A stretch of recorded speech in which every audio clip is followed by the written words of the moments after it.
হবেন তাহলে আল্লাহর রাস্তে আপনারা মাফ করে দিতা। আর আপনার তো সিন্নির ব্যবস্থা আছে, আপনারা যে সিন্নি বাবার ব্যবস্থা করে দেন। আসসালামু আলাইকুম।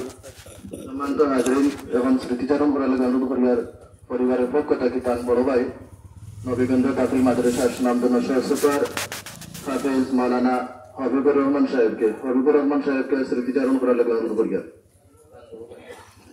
আসসালামু আলাইকুম।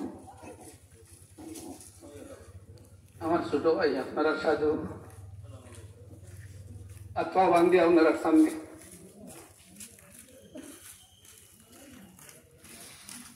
তাই আমরা মসজিদ আমরা গানফান বাউল মোহাম্মদ হওয়ার দায়িত্বশীল আসলাম।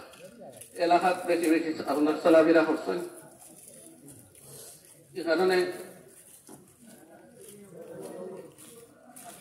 আপনারা লগে চলাচল অনেক ভুল বেয়াদবি হয়েছে, আল্লাহ আস্তে দয়া করে মাফ করে দিতা।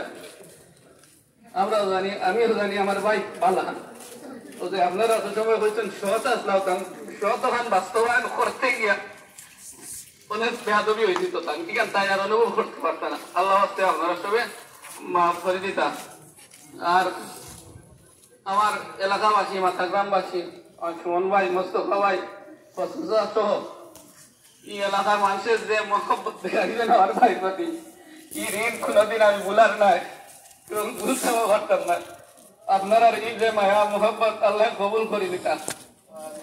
আর আপনারা কষ্ট করে আইসেন আমার গ্রামের পক্ষ থেকে, আমার বাড়ি থেকে কোনো আয়োজন করা হয়েছে না, আমার পরিবারের পক্ষ থেকে কোনো আয়োজন করা হয়েছে না, গ্রামের পক্ষ থেকে আপনারা মেহমানদারির লাগে কিছু সিংহের ব্যবস্থা করা হয়েছে। আমার সুমন ভাই ইন্তেল করছেন, আপনারা দয়া করে মেহমানদারিতে অংশগ্রহণ করতাম। আর আগামীকালকে মহল্লার পক্ষ থেকে চিনির ব্যবস্থা করা হয়েছে, চিনি করা হইব। আপনারা হলো চিনির দাওয়াত আর খাস করে বাইর লাগে তাই দিসলা তাই নিশ্চয় তাই না আমরা নিয়া গাড়িটা আছে আমরা দায়িত্ব ফাইন গ্রহণ করতে আছি, তার বাচ্চার দায়িত্ব আমরা গ্রহণ করা লাগে।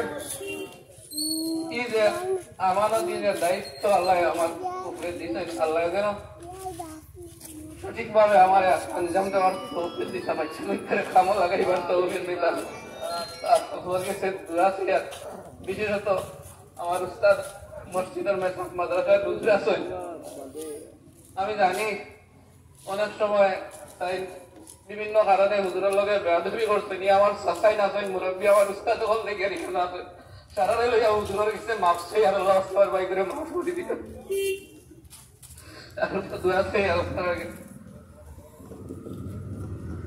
আসসালামু আলাইকুম।